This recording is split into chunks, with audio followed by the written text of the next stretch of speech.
So this is something that caught my eye recently, and I follow this guy a lot, the Vigilant Fox. I followed a lot of different people.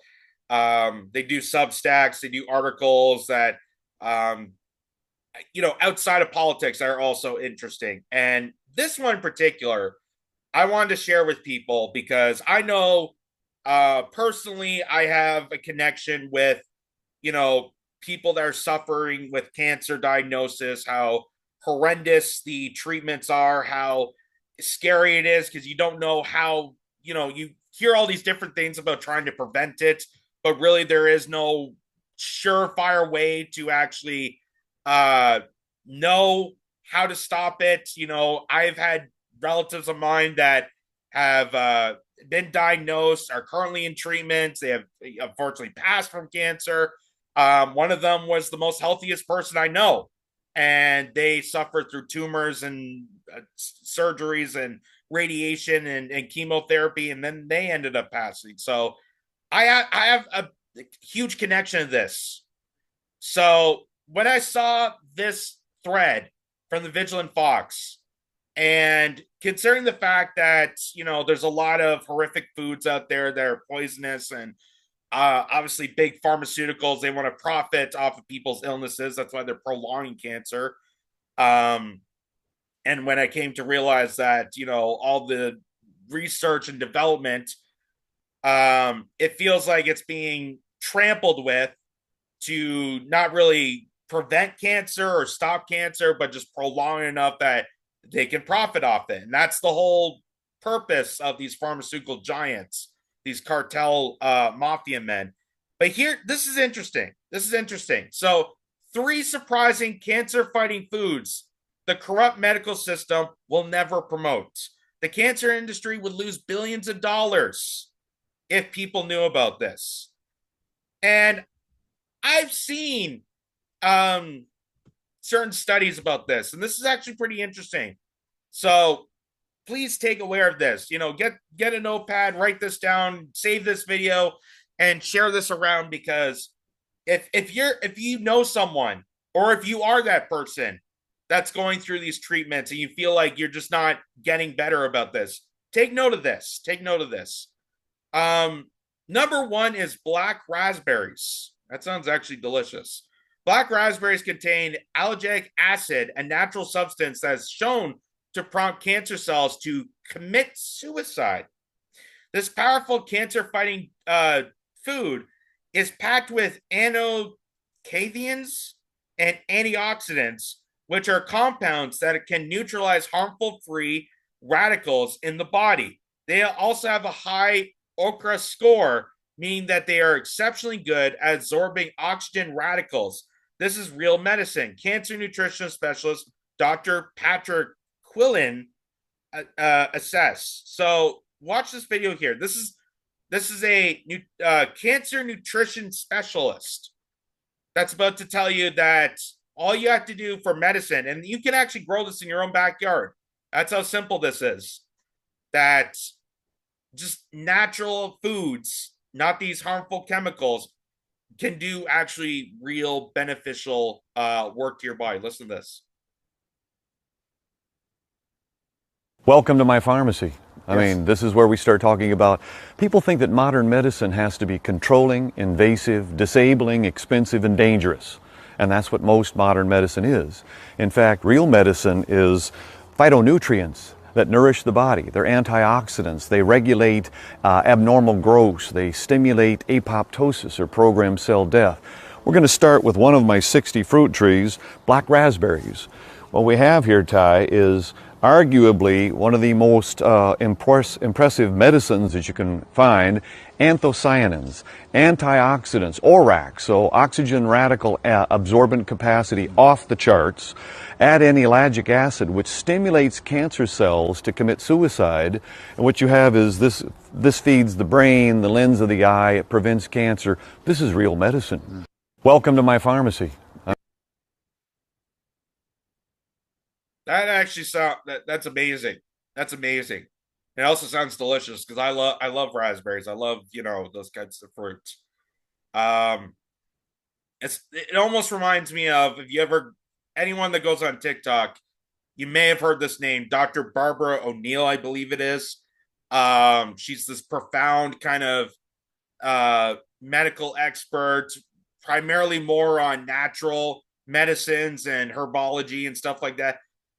She does a lot of these breakdowns of certain nutrient foods and what foods should we be avoiding to further our health, to further our longevity. And obviously, for those who haven't heard about it, there's a reason you haven't heard this doctor or this guy or Dr. Barbara O'Neill, is because of exactly what Vigilant Fox is saying here. Is people if people knew about this, how cheap, how readily, how easy, and how better it is, both tasting and better treatment.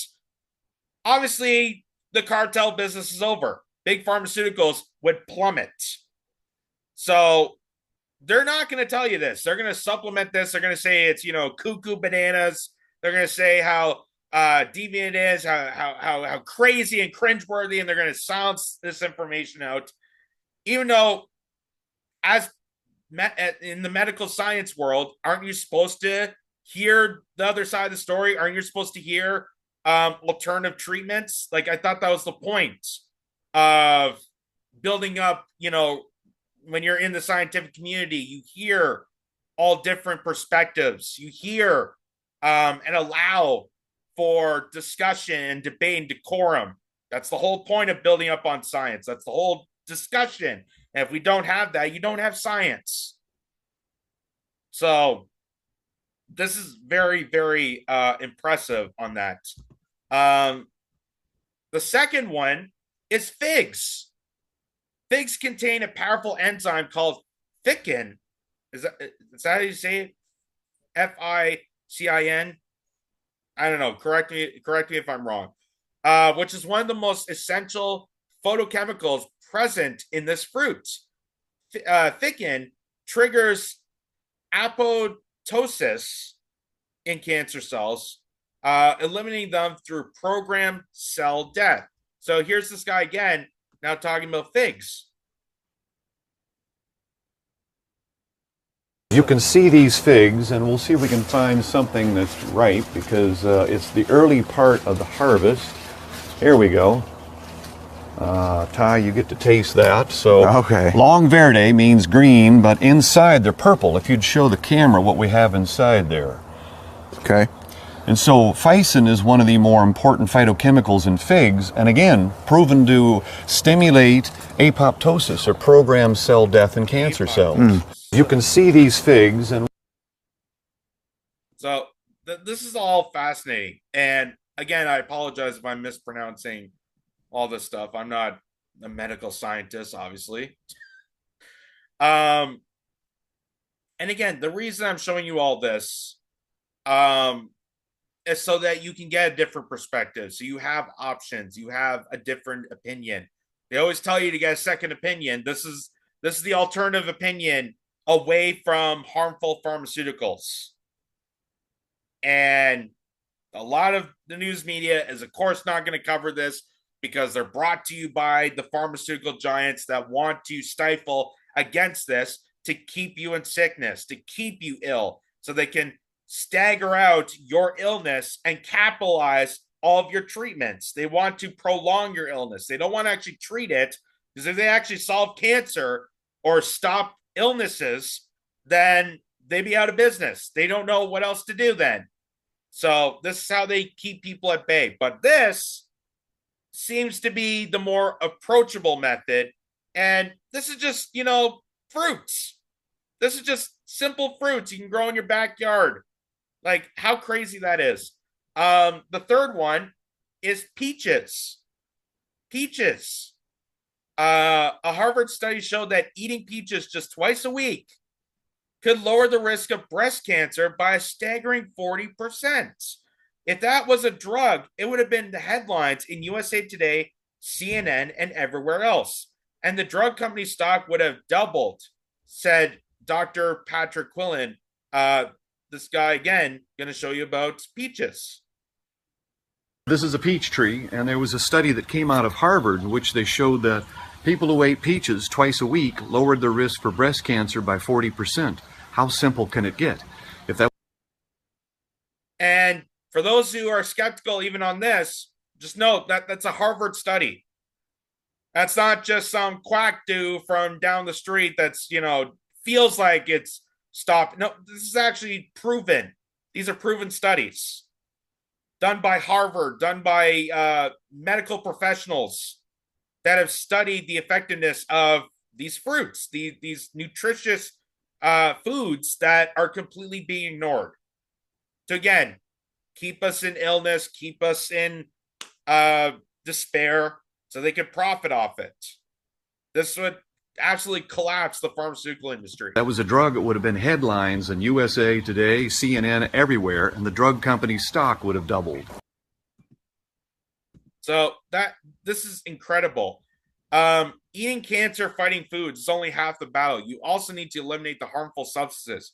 Take aspartame, for instance, a common ingredient in diet sodas and sugar-free products. Did you know that the FDA commissioner who helped approve aspartame took a job with a promoter of aspartame within months? Arthur Hull Hayes Jr. left the FDA and landed a cushy job shortly after aspartame flooded the diet soda market. What he never told the public was all that all the independent studies found harmful problems with aspartame. None of the ones sponsored by the marketer found any problem. It turns out that aspartame comes from some serious health risks, but the health agencies still tell you that it's safe. And that's because a lot of those regulatory committees are so deeply corrupted by these industries.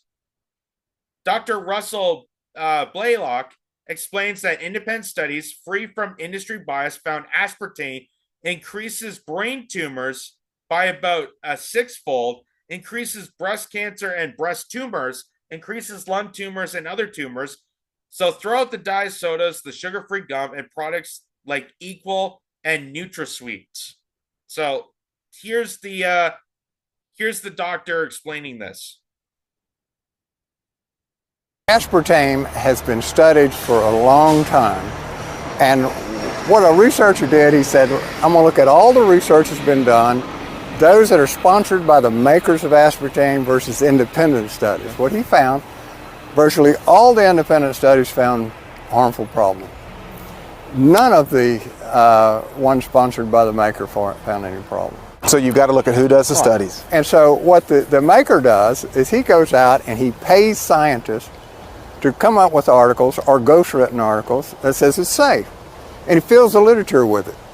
And then when he goes before a camera, he says, look, these are the pile of studies that shows it's safe. And so the news commentator looks at this and says, well, gee, there's been hundreds and hundreds of studies that shows it's safe. They don't even show the real studies that were done, the carefully done studies showed it's not. Now, the carefully done studies show that it's a carcinogenic agent and that it combines with other carcinogens like nitrites from your food to become even more carcinogenic. They found in the original studies, to get approval for using NutraSweet, in the original studies they found increased brain tumors, about a six-fold increase in brain tumors. They found increased lung tumors, breast cancers, breast tumors, all sort of tumors and thyroid cancers were found. But what the investigation did after the approval, because they approved it over all these findings, they found out that they were taking out the tumor from the experimental animal and throwing it away and writing down that it was normal. Really? Yeah, all this was discovered. It's under oath in congressional hearing. So a lot of these amoral shenanigans were done to get it approved in the first place. The guy who was head of the committee that approved it, after he approved it, within months he went to work for the company that was the promoter of aspartame. And so that's sort of this revolving door we talk about between industry and government. And this is why you wonder why RFK Jr. became popularized even with right-wingers when he got on the stage with Donald Trump, and Donald Trump brought him out there, and he had the fireworks display, Foo Fighters song, Here Comes My Hero. There was a standing ovation for him. I wonder why that is. I wonder why even right wing Republicans are cheering on this long life Democrat because he's talking about the food industry. He's talking about these horrible chemicals. He's talking about making America healthy. You wonder why that is, because all the evidence is pointing to the fact that our food is poisoned. The stuff that we are drinking, all the hyper consolidated sugars, all the hyper consolidated chemicals that are in hyper processed foods are killing us. And the reason for that is, again, to make us sick, prolong our sickness so they can make money off it. Then they can sell you pharmaceuticals to prolong your illness, not cure your illness, but prolong it enough that they can make more money off it. So that's incredible. And also, I just want to note here that says all the information was sourced from a groundbreaking docuseries produced by, is that the American? Oh, okay. I thought that was the Last American Vagabond, but that's another thing. The Truth About Vaccines, as you can see here, Ty and Charlene Bollinger. That's incredible. That's incredible. And of course, they're not going to tell you about that. They're not going to tell you about, these superfoods that you can actually get and grow yourself and become basically your own pharmacist and treat yourself. They don't tell you about this stuff. They don't tell you any of these beneficial information because they want to suppress that information, again, to keep you in line. It's deeply corrupted. It's deeply corrupted, and people need to be aware about this. This is the dangers of doing your own research. You find all these interesting stories, and then you start thinking about things. You start thinking outside the box that, hey, maybe there is some hope. Maybe there is some better alternatives outside the mainstream, outside the oligarchy, outside the corporate controlled narrative. That's why they want to censor this as much as possible. And I'm sure they're probably going to censor the story as we're talking about it. So if you're seeing this, good for you. If you're not, well, you know what happened.